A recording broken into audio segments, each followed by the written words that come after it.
turn around.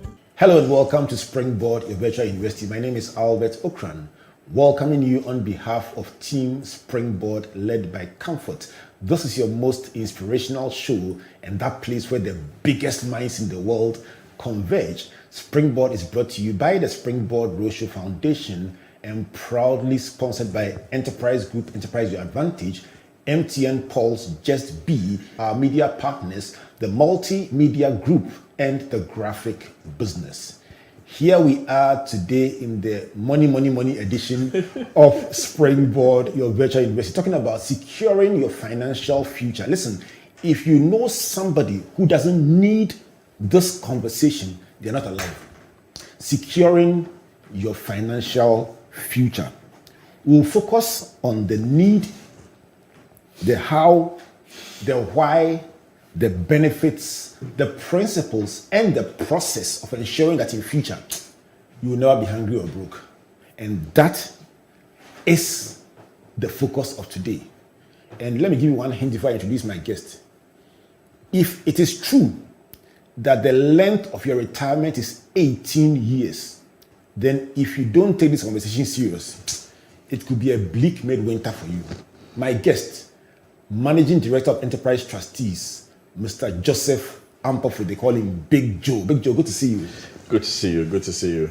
Always excited to be here. Indeed. From the intro alone, how important is a conversation about the financial future? It's actually the engine. If you take a car, for instance, and you put everything else in a car, and then you want to be able to move without the fuel, it will do nothing. So you can do all the aesthetics, you can have all the beautiful things that you would want to see in a car. But once a car doesn't have the fuel to be able to move, it won't. So financial security, or it's actually what drives human behavior and human lives. And without it, there's nothing anyone can do. Why is it important at this stage in our lives and our nation and the world at large, a discussion about financial security and the financial future? Where we are right now is simply saying that we are, in terms of our economy and our challenges, it is simply financial, and the fact that we seem to be looking for the resources to be able to keep the lights on and to be able to do other things that is required. And so as an individual, and here I'm talking about different segments of individuals, because you could be in your 20s, you could be in your 30s, you could be in your 40s, 50s, even 60s or 70s. The question is that my next step that I need to take, I might have to be able to part our ways with some financial resource to be able to make it work. And without it, so whether I'm going to go to school, whether I have a job, I even need to go to the office, or here's a case where I've even retired and I didn't even want to go for an engagement, or even my grandkids' graduation. Everything boils down to resources and having the financial muscle to be able to do whatever you need to do. Interestingly, you talk about the fact that whatever it is that you are doing, even if you're not retiring, your next stage may require cash or resources to do what your plan is. I stumbled on a statistic from the US Census Bureau that suggested that 49% of adults, especially those in the sensitive bracket of between 55 to 65, had no personal retirement savings. And if I juxtapose that against what you just said, why do people defer discussions and preparation for their financial future at the early stages of their lives? And very often, maybe until it's even too late. It boils down to having a savings culture. And quite clearly, whether you live abroad or here, naturally, we like to consume and we like to be able to virtually spend whatever it is that comes within reach. And so by the time we realize that our sources of revenue, or however we earn the income, no longer exist, or it's sort of like coming to its tail end, then we begin to ask ourselves, hey, so what am I going to do next? And the age bracket that you mentioned, probably at that particular time, question is that I'm 55, I probably have, according to Ghana and our formal retirement age, is 60. So I just have 5 more years of salary to be able to take. How am I going to be able to do A, B, or C? And maybe A might be I have a pension baby.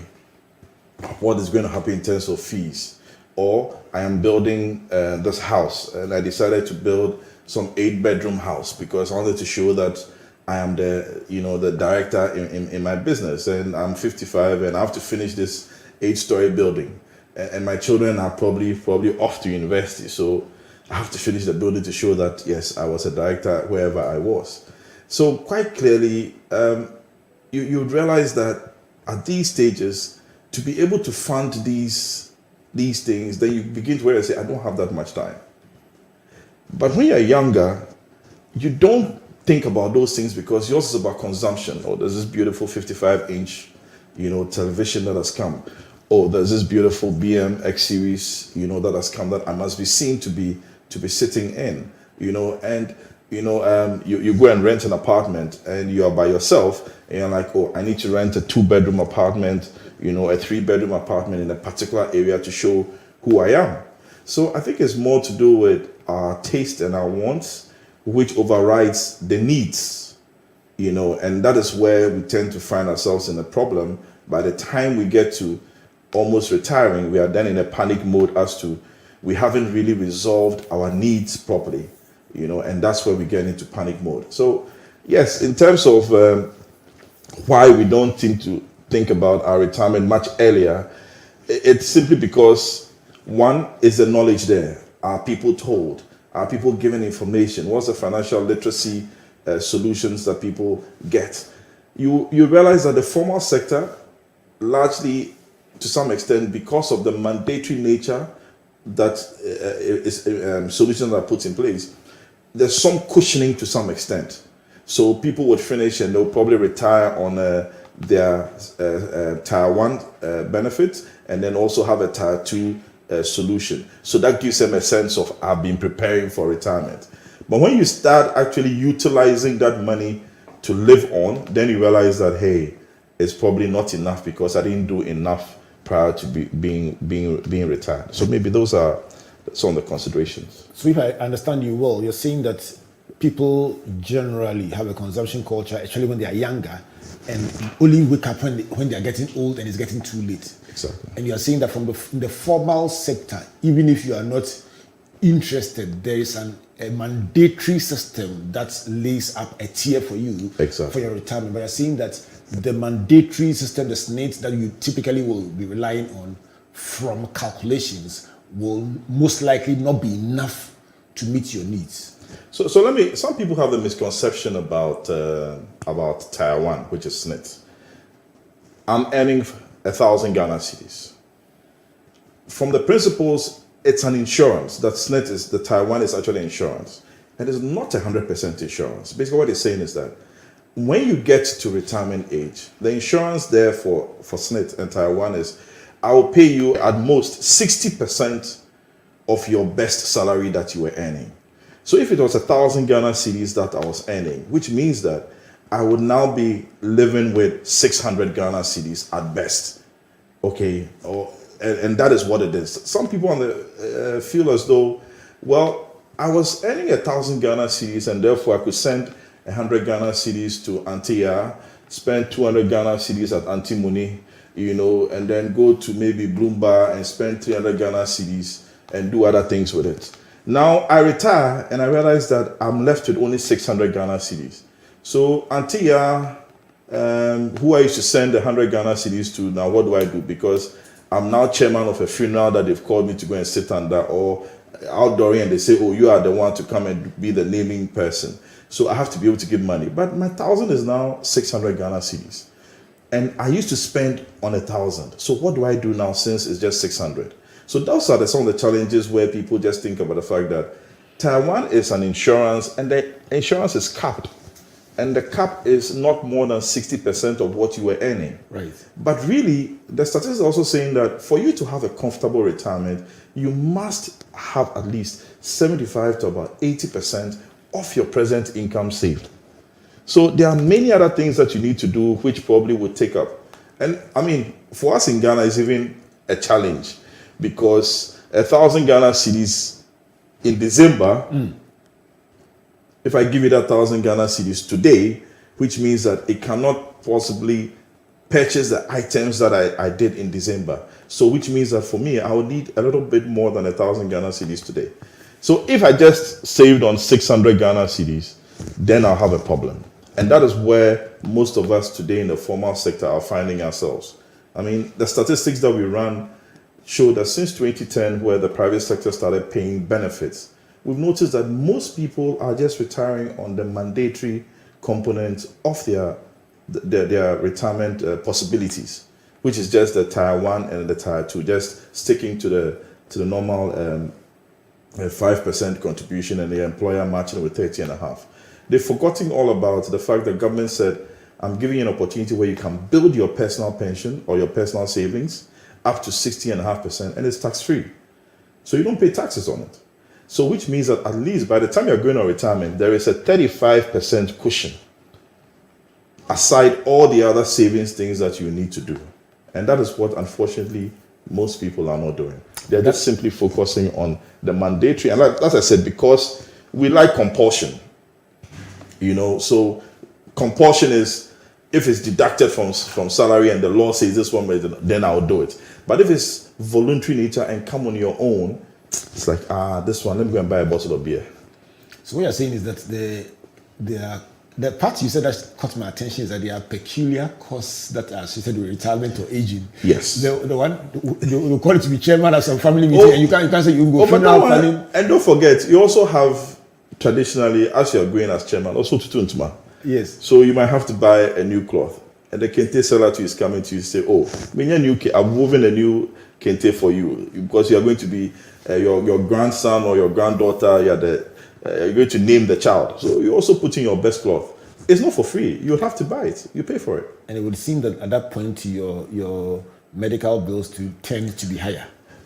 There's one interesting conversation I had with a retiree recently. And he said, Joe, it's interesting, but when I was at work, my salary never paid for my fuel. Oh, okay. I said, why is that the case? He said, my office, they give us vouchers.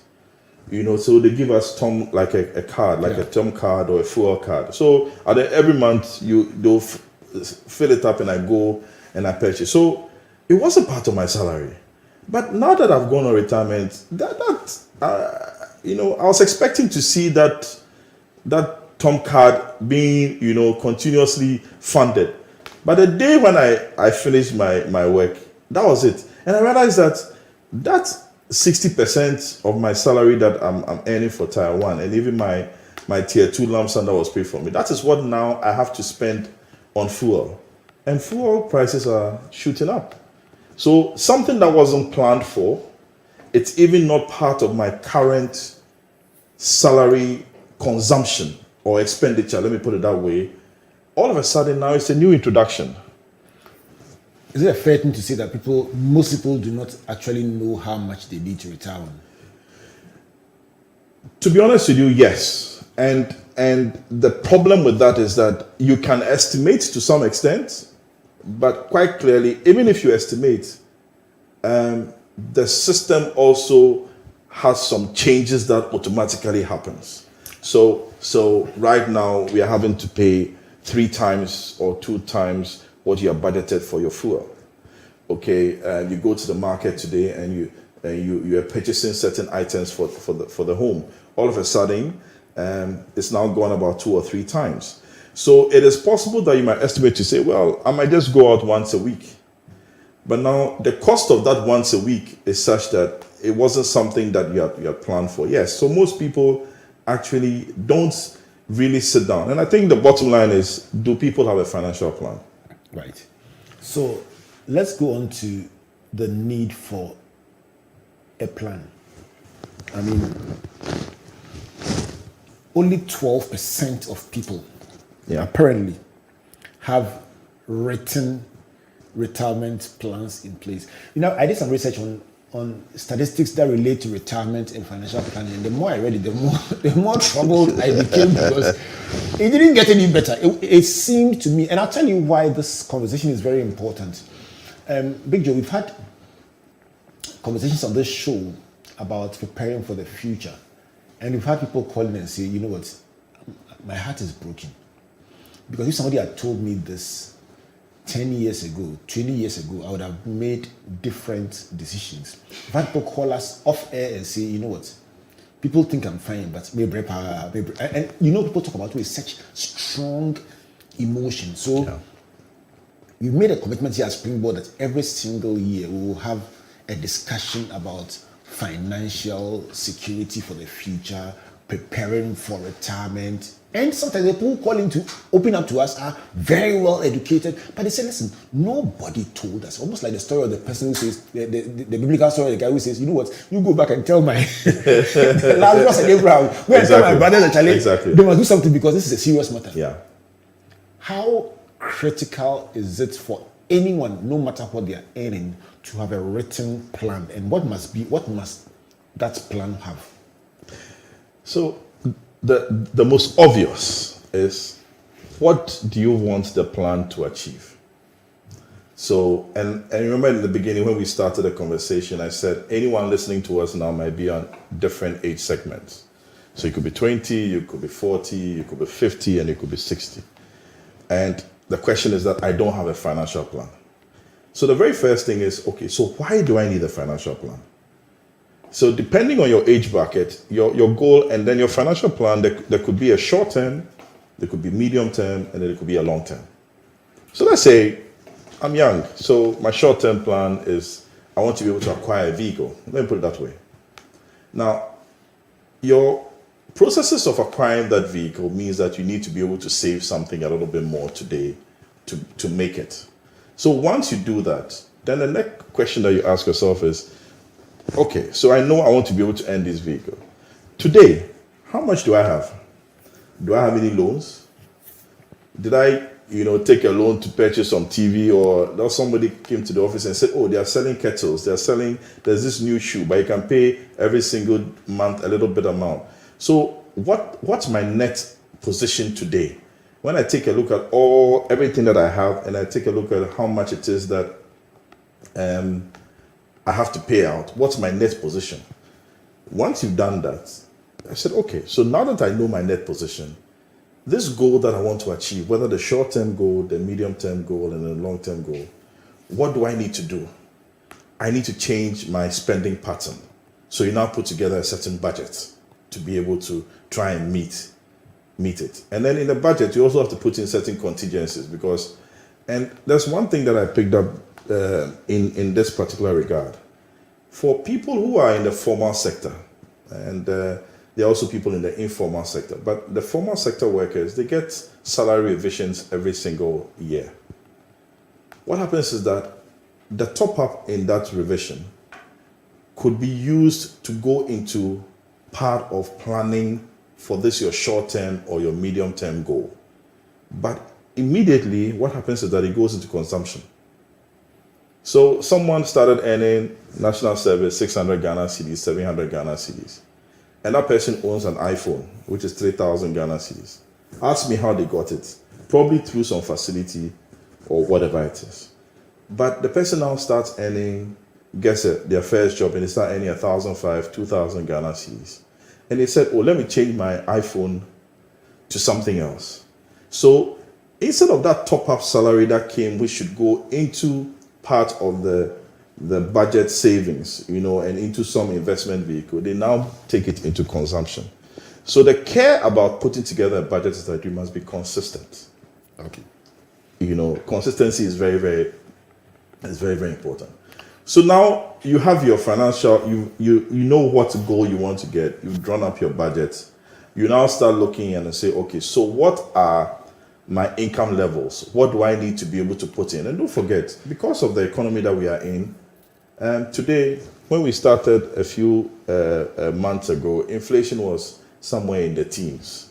It was even sometimes single digits. Okay. Today, it shot up to almost about 31% and counting. So as you're also trying to put money together, put money aside, you've also got to tell yourself, hey, I need to increase that amount I'm putting aside every single time, because I need to put some cushion in because of the value of the goal that I said I wanted to. Because sometimes you say, I need 10,000 Ghana cedis. But when you started this, when you're putting together the budget, you should also say that, hey, in the event this 10,000, by the time I get the 10,000, the value that I wanted, it will probably be 15,000. So you've got to be able to put in a plan which enables you to escalate your contributions as and when you go in. Then there's this thing about, somebody also says, part of the plan is to say, what if this happens? Would my plan be derailed? And the easiest way to mitigate it is for you to purchase certain solutions. And I'll give you an example. So here's a young couple, okay? They're married, they have kids, but here the couple, both of them have parents. So they decided that they'll put together this plan that I'm talking about. But then here's a case where they've decided that we'll save every single month because they have a goal of, let's say, building a home and buying a mortgage. So they're putting together their deposits one way or the other. Then 2 years down the line, the parents of one of them knocks off. Where are they going to get the money for the funeral? So in the plan, you've got to ask yourself, how do I protect myself in the event some of these things occur? You must be able to buy the right insurance and say, I need a life insurance. First of all, I have a family. I need a life insurance solution. I need a funeral insurance solution. Because if I'm a young couple and any of us pass on, a spouse, either the man passes on or the female or the wife passes on, obligations will fall on either partner. So there must be a life insurance solution that we should have.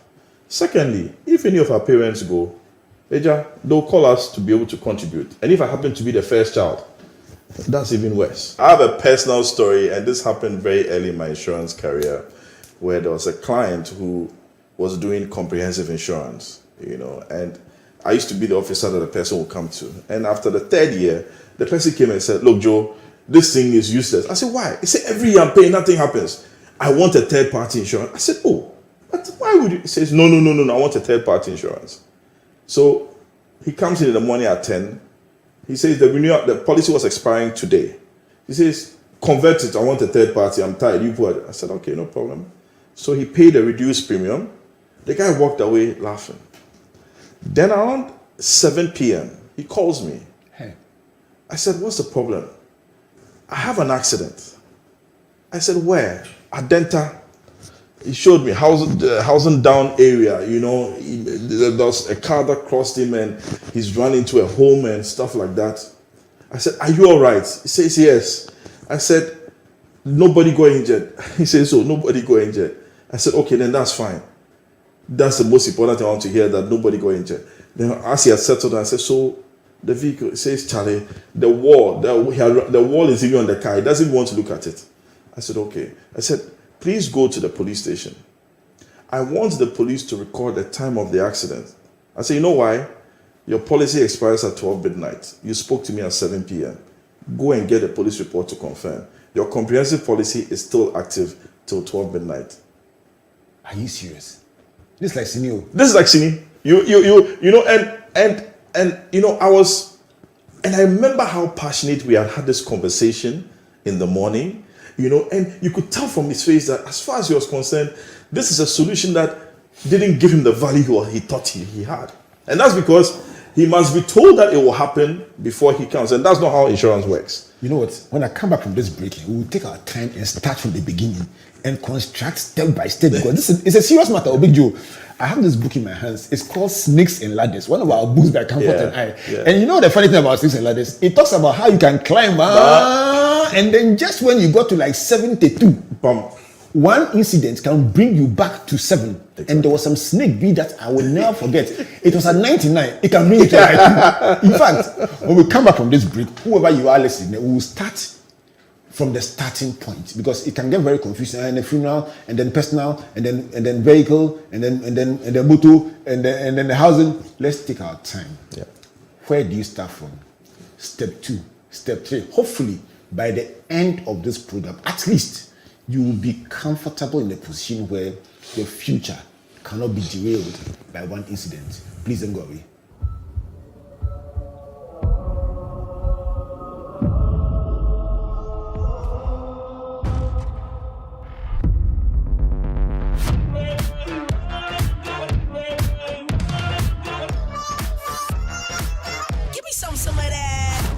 Some of this, some of that. Give me some of that. Some of this, some of that.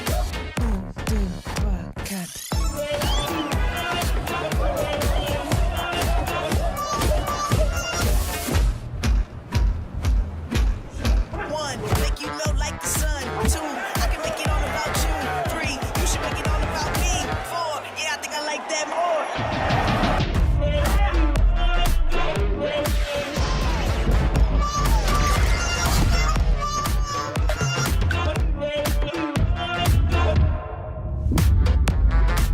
Give me some of that.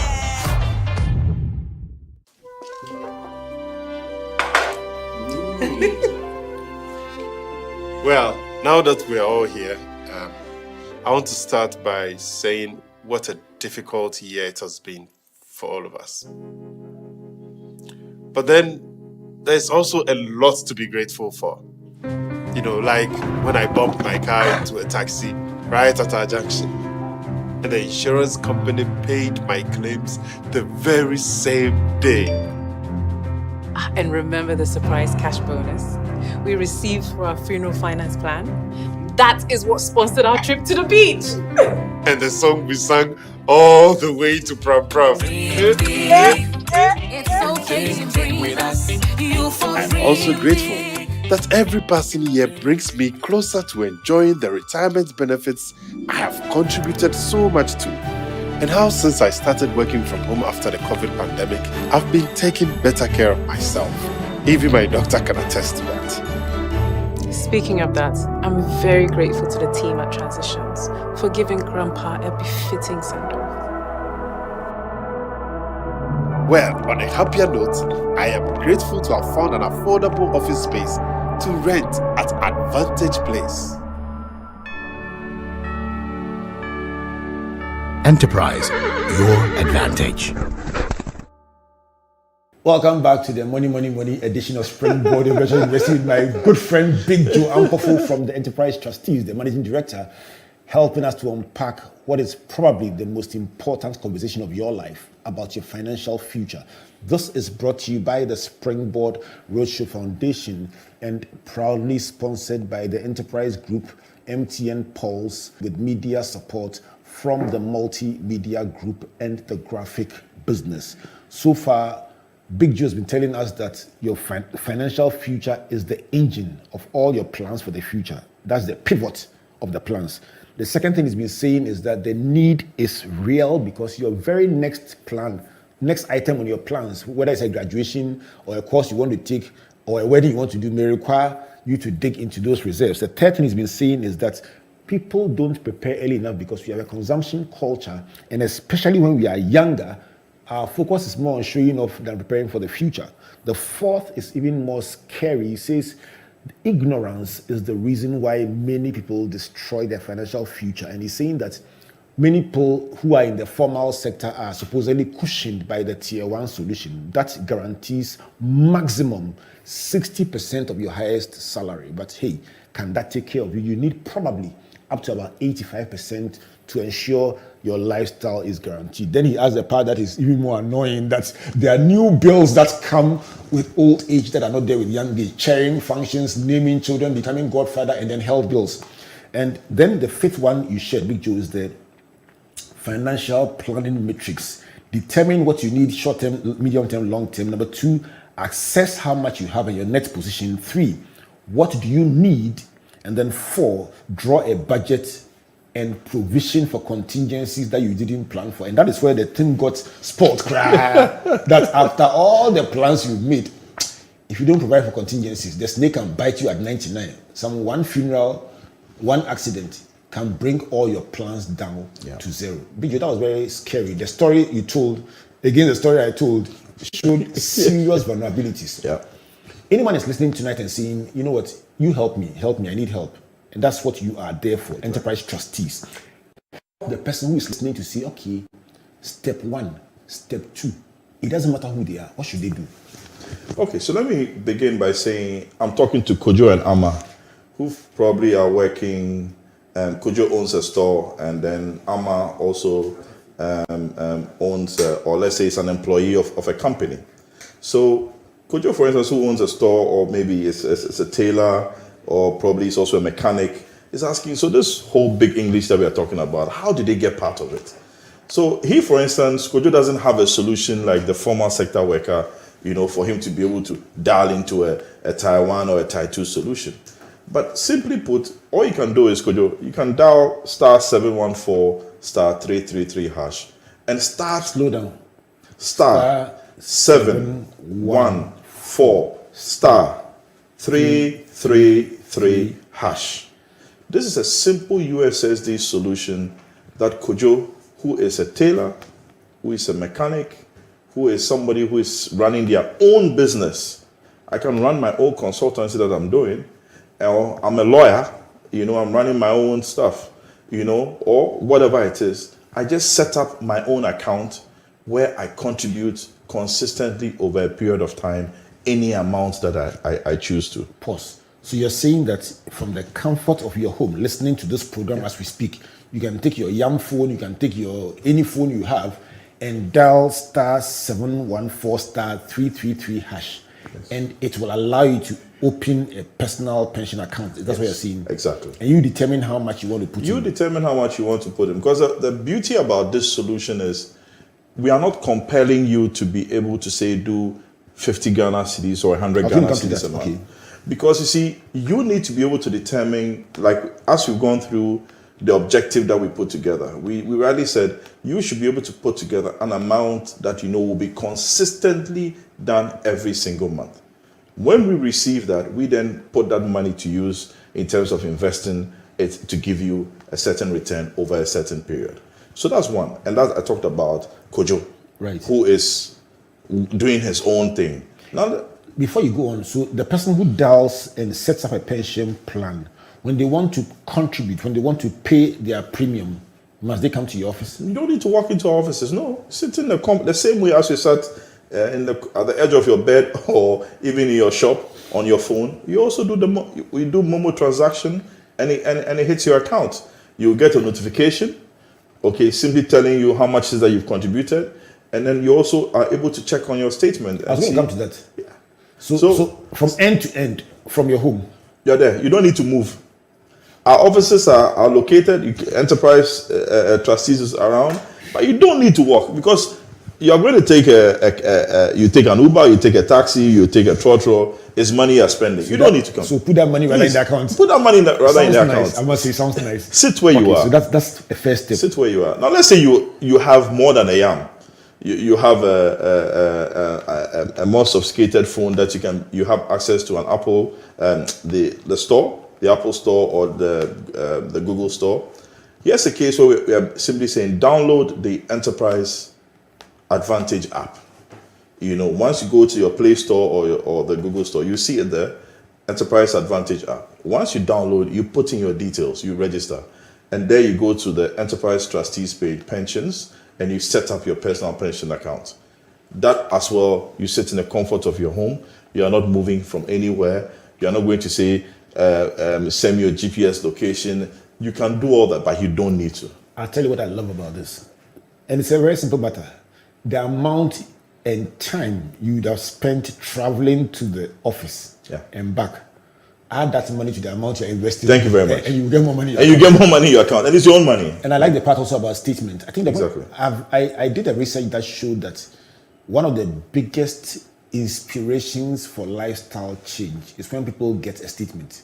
That shows you that the little you've put in so far, it has reached here. It works both ways. There are some people too, when they see the statement, say, "Oh, it's coming on."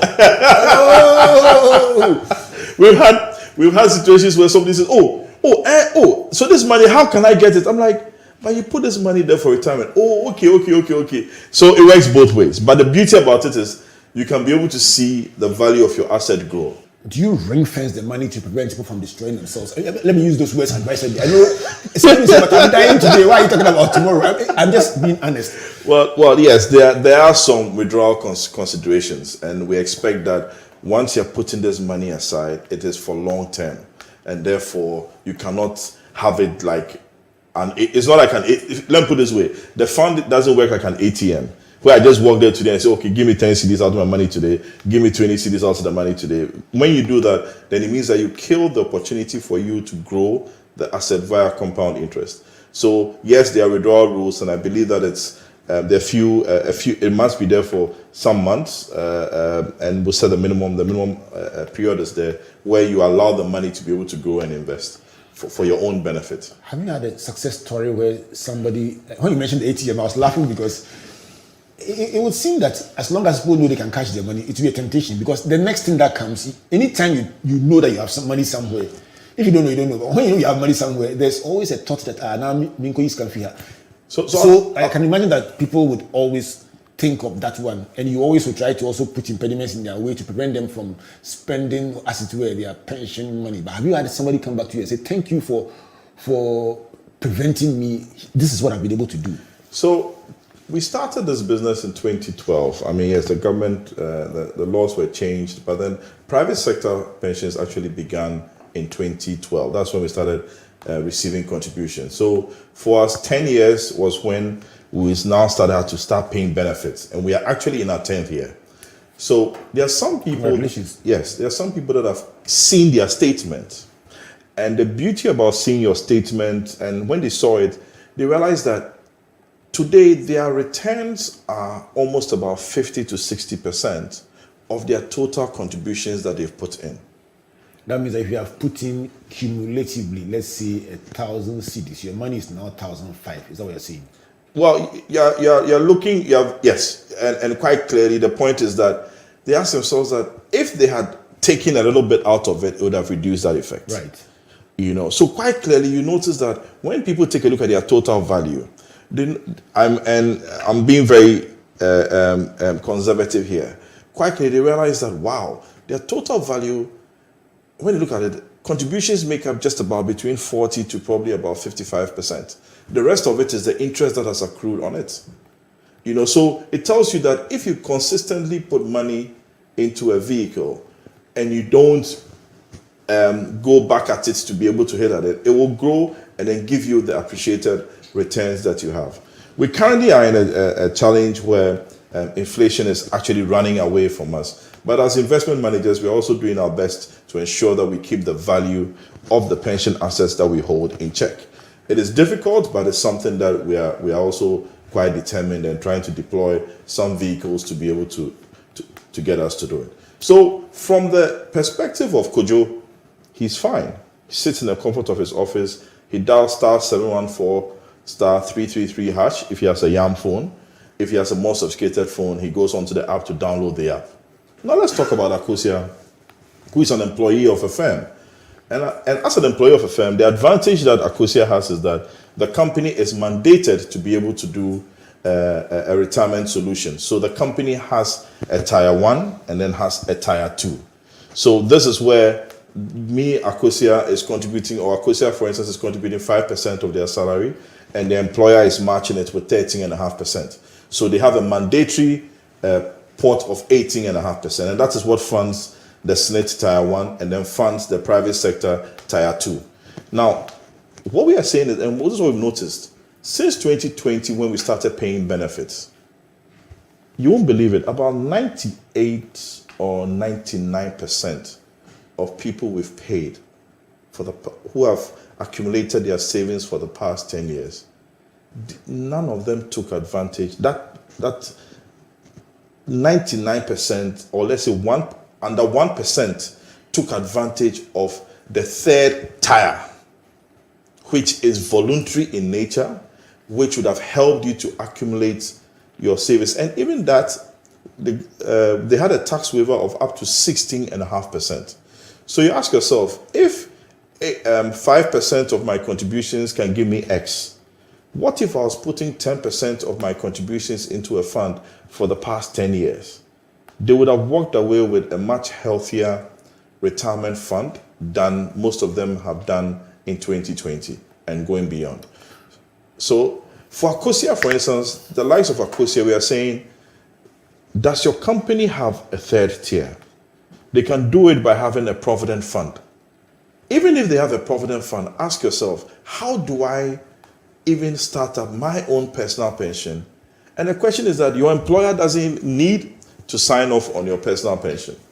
You, like I've said, how Kojo does, can sit in the comfort of your home and do *714*333#.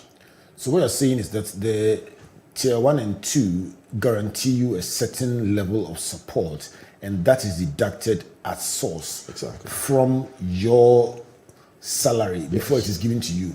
You have never had the power to go to them and say, you know what, this month things are tough, so don't deduct my SNET. I mean, it is taken from you. It is taken from you. For that reason, you are guaranteed some protection. So not just SNET. I mean, that's what I said. The mandatory nature is you have a portion of it which is SNET tier 1, and then the tier 2 is for private sector like ourselves to manage. Yes. But we manage the lump sum benefit. So we would pay you the 50,000 or the 30,000 or the 100,000 that we've invested based on your salary. Well, it's not based on your salary. Your contributions that we receive, we invest it, and then the returns that come, we add to the contributions and give back to you. So when I said based on your salary, I actually meant based on how much you've contributed and how much that's earned. Thank you. Which will be influenced by exactly. Okay. Unlike tier 1, where your benefit is actually based on your salary. Okay. Because like we said, for tier 1, it's what we call the defined benefit. I get so, but for your tier 2, it's your defined contribution. So it's actually what we call, like, I like the way you began this segment by saying money, money, money. It's actually your money purchased solution. Right. So that's what we take your 50 Ghana cedis, we invest in a series of investments, either treasury bills, we invest in equities, so a number of investment vehicles that have been designed. Right. And then at the end of the period, we then give you and say, oh, the 50 Ghana cedis you've been giving to us, 60 Ghana cedis increment, now today is 10,000 Ghana cedis. Right. So for us, when you get to retirement, we say here is 10,000 Ghana cedis, which is a total of the investment value out of the 50 Ghana cedis. So that's one side. Before, when you go to SNET, tier 1, they would then be giving you the monthly amount, which is, like I said, if you had 1,000 Ghana cedis, then it would have been 600 Ghana cedis. Thereabouts. That's what you'd be earning. Great. So you're saying that after 10 years of doing this, 99% of people stop at what they will get monthly from SNET and the lump sum that you will give them, which is defined. Now, what you are saying is that beyond these two, they should go to something that they have more control over, where you can determine that even if this is enough for me, I want to have a better future than is defined for me by the law, by taking advantage of the same law to put in place a non-compulsory amount every month. Exactly. And you are saying that you provide the convenience to determine which amount it is. Exactly. And we are saying that, I mean, the point is that we don't want you to hustle and say, okay, I missed this month. You know, is there a penalty? We are trying to encourage you to do it on your own. And by so doing, you'd realize that the benefits to you is that I own this space and I can control it. I can even increase the amount. Can you contribute twice a month? You can contribute every day. Oh, okay. It's Momo, I'm still there. And I do this personally. I mean, what I try and do is somebody can say, Charlie, Charlie, today is hard. Oh, I have a few friends. Oh, Charlie, can you send me some Momo to do? Okay, so if I send you 60 Ghana cedi Momo, I'll send myself 60 Ghana cedis into my fund. Because what I was telling myself is, if I can dash you 60, if I can dash you 60, then I should be able to do something about my fund and increase it in that manner. Big question. Majority of our listeners are young people starting out in their careers, excited about what they are doing. Why should they be concerned about a discussion about retirement pensions and so on? When should they start taking that seriously? Now. Why? Because you have the opportunity of time. And the beauty about, or the magic about investment is the more time you have, the better returns of your investment over that period. So what happens is that you realize that when people are 50, 55, and they're almost 60, and they start these, it's good to start, it's better late than never, let me put it that way. But then the point is that I would have to put in, so if we both wanted, let's say, 1 million Ghana cedis, I probably might have to put in 5,000 Ghana cedis a month because I'm 55, let me put it that way. But if I'm 30, I probably have to put in 100 Ghana cedis. You understand? That calculation, when you see it in real time, it can make you depressed. So that's what I mean. I sit here and I said, wow, when I started work, way back 98, 99, I'm asking myself, Why didn't you tell me? my first salary that I got, I mean, imagine if I've been putting X amount, aside myself. Today, I mean, I probably would have been very excited, far more excited than I am today, and that is the beauty of time, So to all my young colleagues in the office and everywhere, I keep saying that once you're 20, 30, not 40, this is the time to do it, because we believe that the more time you have, the better opportunity you have in terms of the value that you get at the end of the day. Let me see if I can summarize what you've been saying. I've taken it very seriously, and let's see if I can try and capture this in a small summary for the benefit of somebody listening very intently and saying, this is a serious matter. In fact, it's a very, very serious matter. So you're saying that if somebody is in the formal sector, some provision has been made for you, but statistically, it is good but not enough. At all. So take more control and then do a discretionary add-on that will improve the quality of your life. And if I were to go to numbers, you are saying that most likely that provision that has been made will cater for 60% of your income thereabouts, and take control, because you can push your investment or your preparation towards something that will guarantee you about 85% thereabouts, which is a better figure than the 60%. Is that what you're saying? So statistically or theoretically, that is it. Except that in Ghana, don't forget that we're also fighting the inflation. Okay. And I'll come to that. so we need to do more. Right. Yes. So that is like the basic that you should do. And you are saying that to make that happen, don't even come. They say, I'm not ready that you come to me. You sit where you are. Exactly. And dial the star 714 star 333 hash. Once you do, even with a yam, you can start something. Immediately. When? Now. I think I get it. So somebody has 50 Ghana cedis in their Momo. You can start with 10 Ghana cedis. Okay. Question 2. You're saying that if you're in the informal sector, yours is even worse because your company has not made any provision for you. So you yourself take control and start where you are, and the same number is the number to dial. Same or you number. can option 2, find the Enterprise Advantage app and download and do the same thing. Sit in your house, open the account, and then start the investment. Good. Before we sign up, there are 2 things I would like to explore. Along the line, you mentioned that just to avoid slipping back, that was when the snake ladder came in, before the break, just to avoid slipping from the progress you've made back to square one, provide for some contingencies. And you mentioned life insurance and funeral. Take a minute to help us understand how that fits into this matrix that we've described.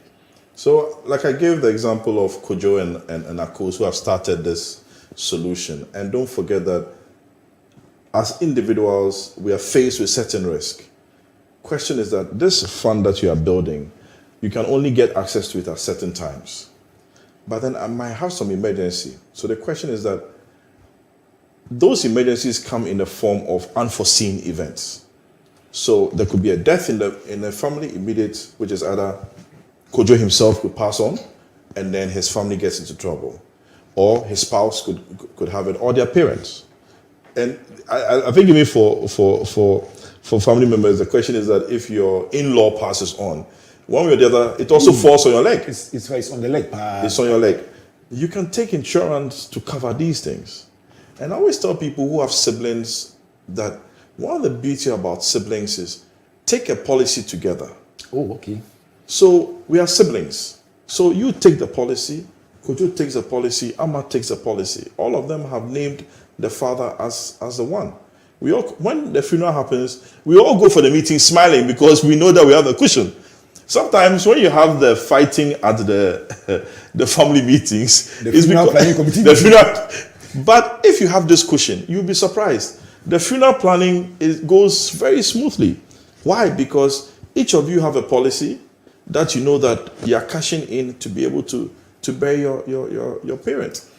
You know, you've really made this very simple for understanding. And if you just joined us, this is a discussion about securing your financial future. It's anchored in the fact that the very first time we had a pension and retirement planning conversation on radio, somebody called in literally in tears and said, when you don't hear things like this, when you retire, it is hell.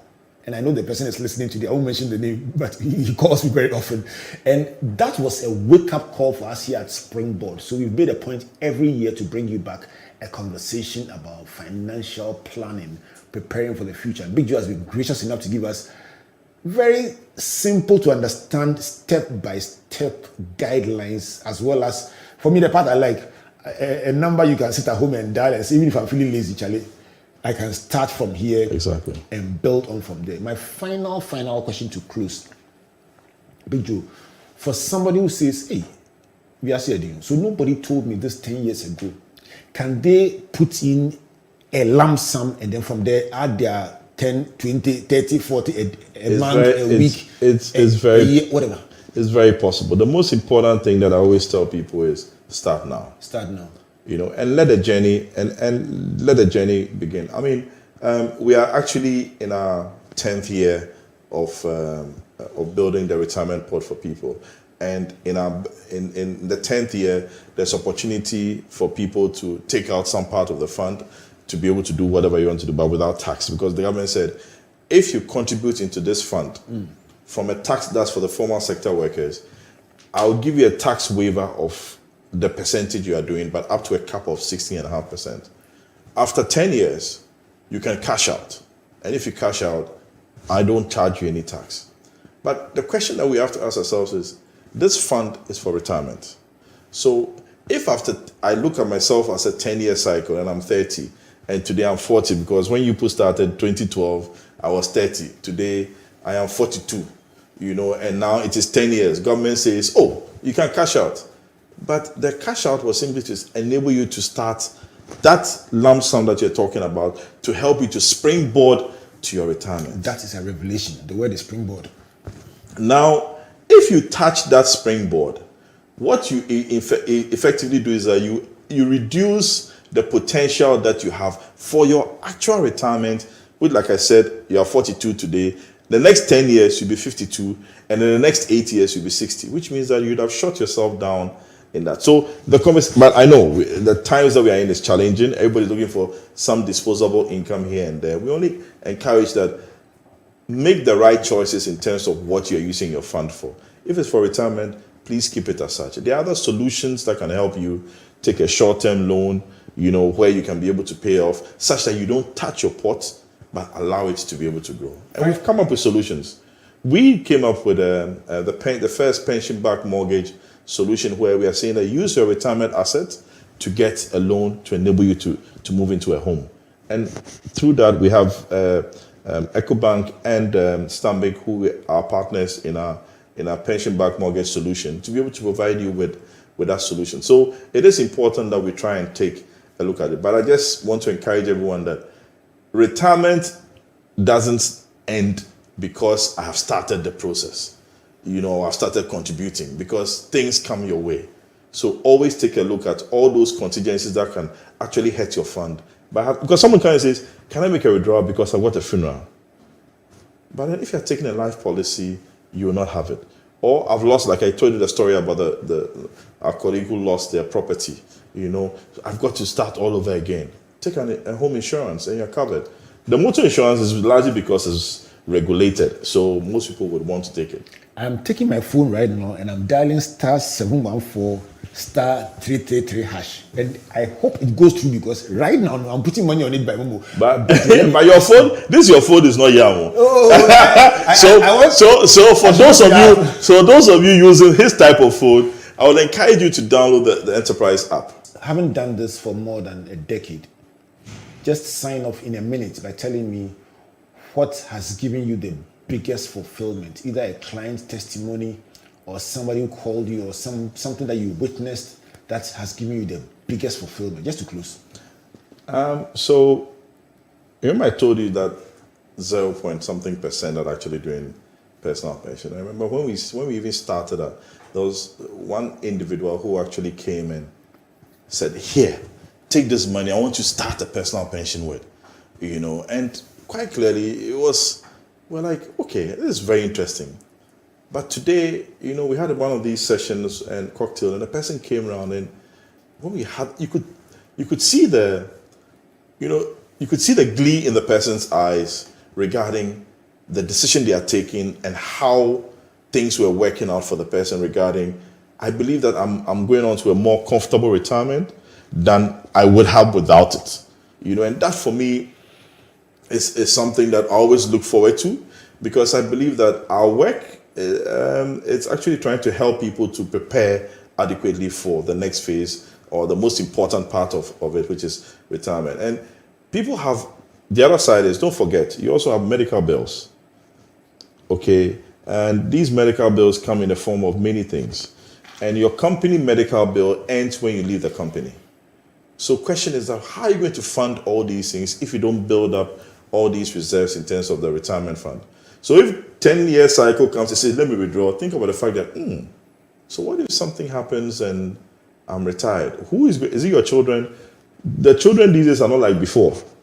Today you call your child and it's like, why, what should I come and do? It's like, why can't you see I'm ill?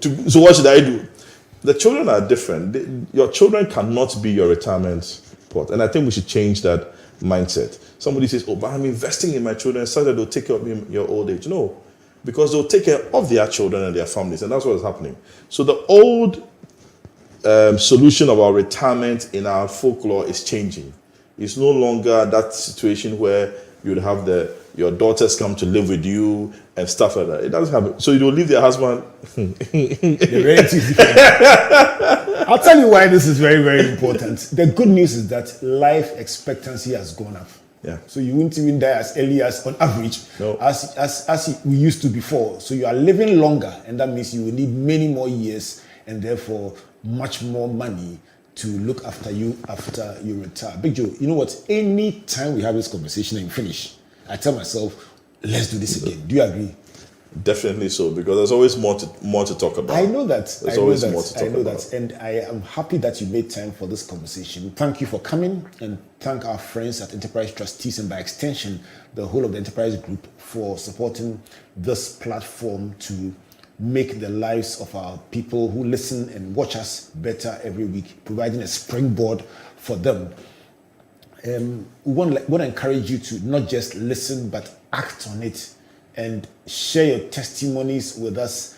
Let's have this debate on the social media platforms you are broadcasting on. Share your personal experience, ask questions, but most importantly, the two words Big Joe has emphasized throughout: act now. And now means now. Start now. Star 714 *333 hash. That's it. If not, then the Enterprise Advantage app. Charlie, you do all. All right, so I want to say a big thank you to you for joining us in this conversation.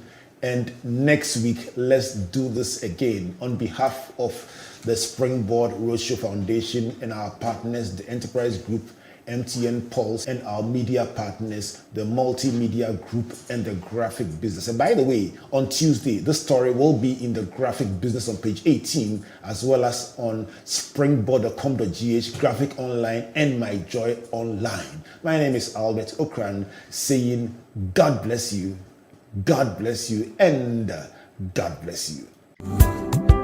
He's a